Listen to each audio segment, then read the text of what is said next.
فَإِذَا انْسَلَخَ الْأَشْهُرُ، اور جب یہ مہینے گزر جائیں، سلخا کسی چیز کا بالکل بے لباس ہو جانا، پورے مہینے گزر جائیں، ایک گھڑی ایک لمحہ ان مہینوں کا باقی نہ رہے، جب یہ پورے گزر جائیں فَاقْتُلُوا الْمُشْرِكِينَ، تو ان مشرکوں کے ساتھ جنگ کرو۔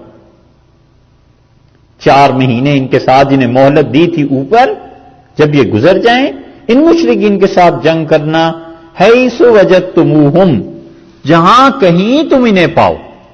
یہ المشرکین جو ہے نا یہاں پر، اس کو بس انسان اگر سمجھ لے سارے جڑ کی بنیاد ہی اکھڑ جاتی۔ یہ جتنے مشرکین ہیں انگریز آج کل بھی ملتے ہیں، وہ قرآن کی اس آیت کو بتاتے ہیں، وہ کہتے ہیں قرآن میں آیا ہے کہ مشرکوں کو قتل کرو۔ بھئی کہاں آیا؟ وہ کہتے ہیں سورہ توبہ کی 5ویں آیت میں، حتیٰ کہ ریفرنس یاد کیے ہوئے ہوتے ہیں۔ ہم کہتے ہیں اس تشریح کو اب آپ کے سامنے رکھ دیا، اب آپ بتا لیجئے خود کہ کہاں قرآن نے کہا ہے کہ سارے ہی مشرکوں کو قتل کرنا ہے۔ ہمیشہ کافروں کے درمیان فرق کرنا چاہیے، ہمیشہ فرق کرنا چاہیے، اور جتنا آپ اسلام کو پڑھ لیں گے آپ کو کافروں کی قسمیں ملیں گی۔ ایک کافر وہ ہے جو اپنی عبادت گاہ میں عبادت میں مصروف ہے، راہب ہے، پرستش کر رہا ہے، پادری ہے، کوئی اسے تعلق ہی نہیں ہے مسلمانوں سے جنگ کا، ان چیزوں کا، ان کا قتل جائز نہیں، حرام ہے۔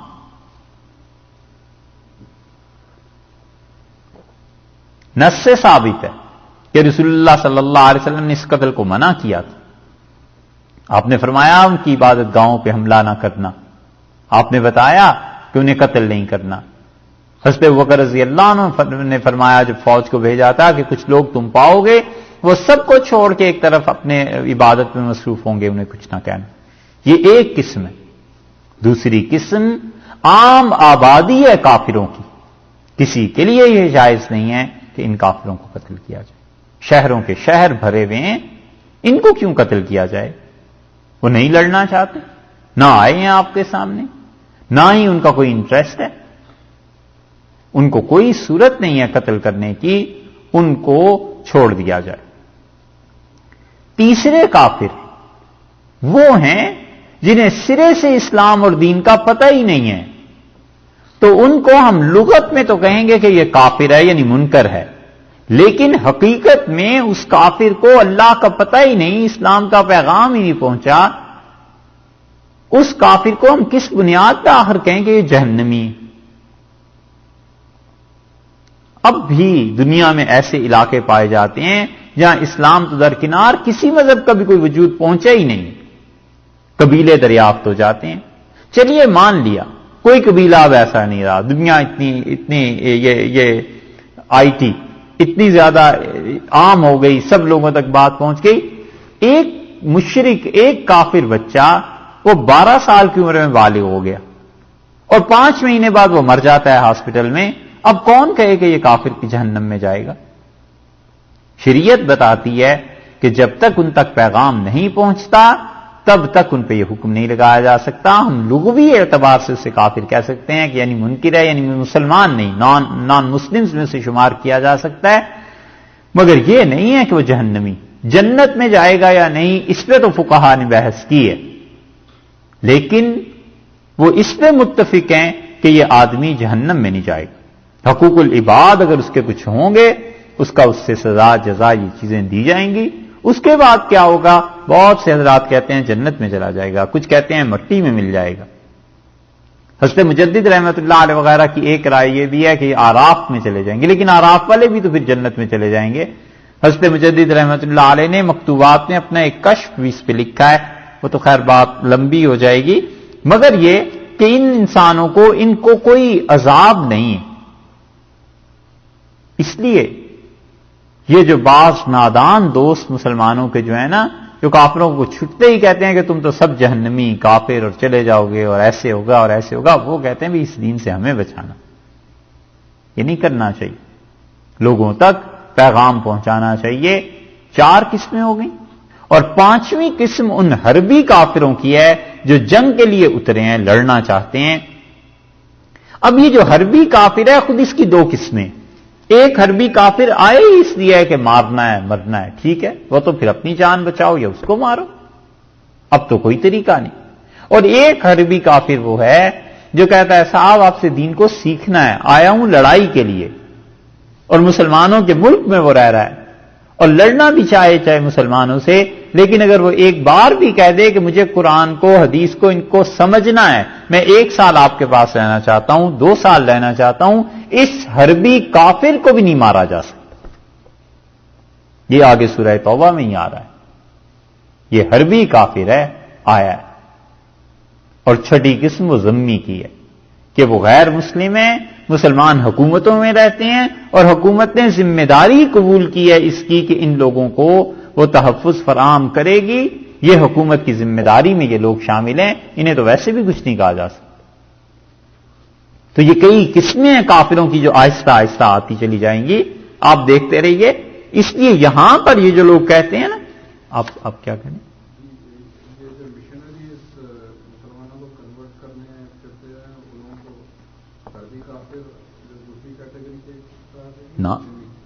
نہ ذمی ہیں، مستشرقین ہیں،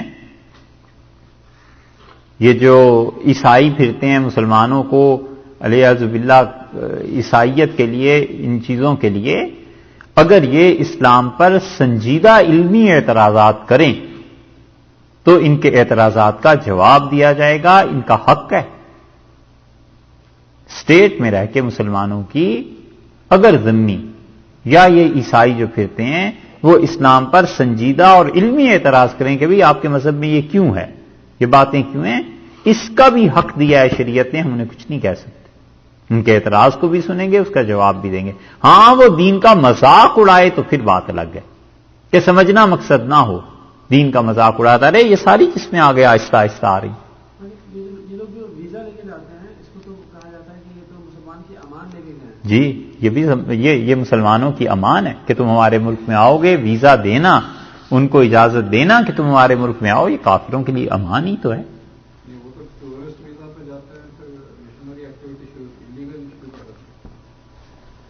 تو بھی نہیں، حربی نہیں ہے، بہرحال حربی کے لیے بہت چیزیں اور ہیں۔ تو یہ کافروں کی قسمیں آہستہ آہستہ آ رہی۔ اللہ تعالیٰ نے فرمایا فَإِذَا انْسَلَخَ الْأَشْهُرُ الْحُرُمُ، اور جب یہ عزت والے مہینے یہ جو ہیں گزر جائیں، فَاقْتُلُوا الْمُشْرِكِينَ، ان مشرکوں کو قتل کرو۔ یہاں مشرک کون سے مراد ہیں؟ یہ وہی جنہوں نے معاہدے کو توڑا تھا، جنہوں نے مدد کی تھی، بنو بکر اور قریش والے، یہ مشرک مراد ہیں، ہر کوئی مشرک تھوڑا ہی مراد ہے۔ اسی آیت کو وہ لے کے وہ کہتے ہیں جی دیکھو قرآن نے کہا کہ جب یہ 4 مہینے گزر جائیں تو دنیا بھر کے جتنے مشرک ہیں انہیں مارو، اور پھر آگے بھی 4 چیزیں کہتے ہیں حیث وجدتموہم، قرآن نے کہا ایک تو یہ کہ ان کو جہاں کہیں بھی پاؤ، تو اس کا مطلب یہ ہے کہ دنیا بھر میں جتنے مشرکین ہیں۔ اچھا وہ خذوہم، اور انہیں پکڑو، وہ کہتے ہیں پھر تم ہمیں قید بھی کرو گے، واحصروہم، اور ان کا محاصرہ کرو، وقعدوا لہم کل مرصد، ہر جگہ پر ان کی طاق میں بیٹھو۔ وہ کہتے ہیں یہ ہے تمہاری مذہبی کتاب، یہ تمہیں سکھاتی۔ علیہ باللہ ان سے بھی تو پوچھیں جن پہ کتاب نازل ہوئی ہے، جن لوگوں نے پڑھی ہے، پڑھایا ہے کہ اس کتاب نے آخر یہ کیا کہا ہے اور اس کے مطلب اور معانی کیا ہیں، ان سے نہیں پوچھتے، باقی سارے جہان میں جو مرضی تعویل کر لیں۔ وہ ایسے ہی ہے جیسے وہ پہلے بھی قصہ سنایا تھا کہ وہ رو رہے تھے، پریشان حال، کسی نے پوچھا کیا ہوا تو کہنے لگے ہماری بیوی بیوہ ہو گئی۔ ہاں اس نے کہا جی ابھی تو آپ زندہ ہیں، یہ کیسے بیوہ ہو گئی؟ کہنے لگے کہتے تو تم سچ ہو، لیکن وہ جو گھر سے نائی آیا تھا وہ کہہ رہا تھا کہ آپ کی اہلیہ بیوہ ہو گئی ہیں، تو اب وہ بھی سچا ہے، میں کس کی مانوں، تمہاری مانوں اس کی مانوں؟ تو اسے کہا اسے بلا لو، وہ نائی کو بلایا، اس سے پوچھا کہ ہاں بھئی کیا ہوا تھا؟ کہنے لگا جی مجھے تو یہ پتا ہے کہ میں نے دیکھا بیگم صاحبہ بیٹھی تھی اور جو ناک میں نتھ ایک ڈالتے ہیں وہ زیور اتار کر رکھ دیا تھا، تو نتھ تو سہاگن اسی وقت اتارتی ہے جب شوہر کا انتقال ہو جائے، تو میں اس لیے بھاگا کہ اوہو اہلیہ آپ کی بیوہ ہو گئی۔ اب بات کیا ہے، اس سے ثابت کیا کرنا ہے اور کہاں تک اسے پہنچانا ہے، اب بس یہی چیزیں ہیں۔ تو اس کافر سے کوئی یہ بھی پوچھے کہ یار جن کے گھر کی کتاب ہے، جن پہ نازل ہوئی ہے، جو مسلمان ہیں، ان سے بھی تو آخر پوچھ لو کہ اس آیت کا مطلب کیا ہے۔ اللہ تعالیٰ نے فرمایا دیکھیے اب ان مشرکوں کو قتل کرو. المشرکین کون سے؟ وہ جنہوں نے معاہدے کو توڑا ہے. یہ قریش والے، یہ بنو بکر، یہ بنو نفاسہ، ان کو قتل کرنا ہے. حیث وجدتموہم، تم جہاں کہیں انہیں پاؤ. اس کا مطلب یہ ہے کہ حرم کے اندر بھی اگر تمہیں مل جائیں گے تو بھی تم نے انہیں مارنا ہے، اب نہیں چھوڑنا.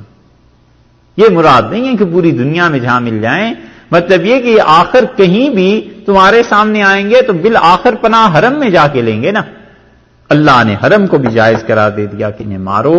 اور یہ وہ چیز ہے جو رسول اللہ صلی اللہ علیہ وسلم جب فتح مکہ کے موقع پہ آئے تھے، آپ نے فرمایا فلاں فلاں فلاں فلاں کو مارو. اور آپ نے کہا اگرچہ وہ بیت اللہ کے پردوں میں پڑے ہوئے چھپے ہوئے تمہیں مل جائیں تو بھی انہیں قتل کرنا ضروری. یہ ہے حیث وجدتموہ، جہاں کہیں بھی انہیں پاؤ، یعنی اگرچہ وہ حرم میں ہی کیوں نہ پاؤ.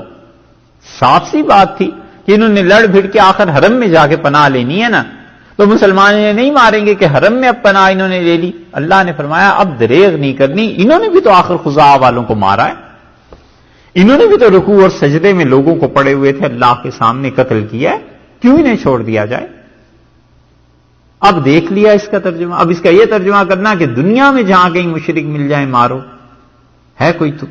وخذوہم، اور انہیں پکڑو. جس کے لیے؟ تین چیزیں. یا تو قتل کے لیے قیدی بنا لو انہیں تاکہ فدیہ دے کر چھوٹ جائیں. دوسری چیز، یا بغیر فدیے کے امام وقت اگر یہ چاہے کہ انہیں چھوڑ دے چھوڑ دے، کیونکہ انہوں نے خزاعہ کے ساتھ زیادتی کی ہے، اس لیے انہیں پکڑا جانا ضروری ہے کہ خزاعہ کے خون کا بدلہ لیا جائے.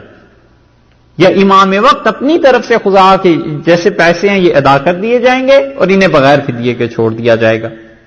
واحصروہم، واحصروہم کے لغوی معنی نہیں ہے یہاں پہ مراد، مطلب یہ ہے کہ واحصروہم دشمن کی فکر میں لگے رہو، ان کی فکر کرتے رہنا کہ یہ کہاں کہاں جا رہے ہیں، کتنے افراد تھے، قریش کون سے تھے، بنو بکر کون سے تھے، کہیں اور فتنہ نہ کوئی پیدا کر دیں. جس طرح بنو خزاعہ کو مارا ہے کسی اور پہ نہ چڑھ دوڑیں، ان چیزوں کا تم خیال کرنا. وقعدوا، اور بیٹھو، لہم، ان کے لیے، کل مرصد، اور تم ان کے لیے بیٹھو ہر جگہ ان کی طاق پر. وہی بنو بکر والے کہ ان کی طاق پر رہنا. اگر آپ اسے بنو بکر یا نہ یہاں نہ قرار دیں تو پھر کیا کریں؟ یہاں پہ اگر فرض کر لیجئے عام مشرکین قرار دیں تو عام مشرکین میں تو حربی بھی ہیں اور غیر حربی بھی ہیں، ذمی بھی ہیں، معاہد بھی ہیں جن کے ساتھ معاہدہ ہوا ہے، ویزا دیا گیا. پھر تو اس آیت کا کوئی مطلب ہی نہیں نکلتا. لا محالہ تقسیم کرنی پڑے گی کہ کون سے مشرکین مراد ہیں. سارے مفسرین اسی طرف گئے ہیں کہ ان کے بارے میں آیت نازل ہوئی تھی. اب بھی اگر حربی کافر آ جائیں اور مسلمانوں کے ساتھ معاہدہ توڑ دیں تو وہ جو حربی کافر ہیں ان کے ساتھ ایسا کام کیا جائے گا. جی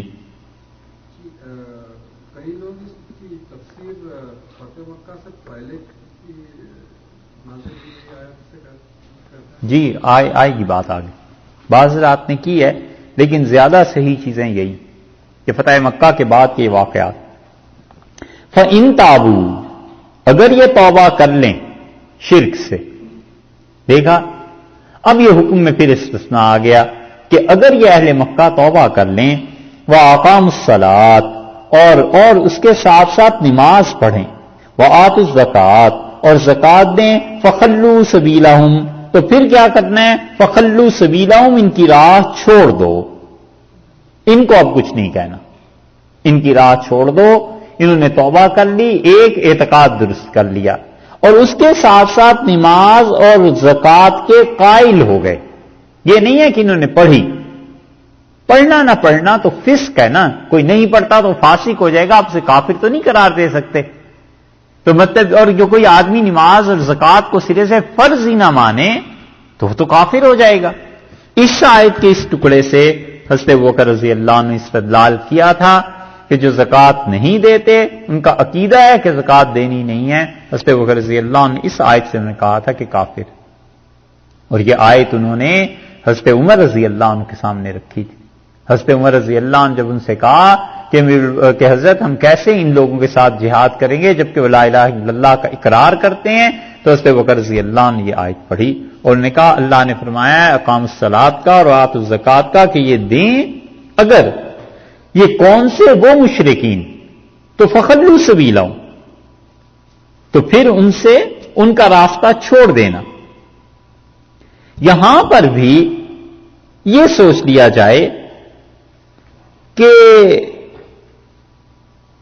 یہ جو مشرکین ہیں فرمایا اگر یہ جزیہ دے اگر یہ نماز پڑھ لیں اور زکات دے دیں تو ان کو چھوڑ دو. یہ جو اپرچونٹی ایک دیتا ہے اسلام کہ جزیہ دے دیں ٹیکس دے دیں یہاں وہ نہیں ذکر کیا.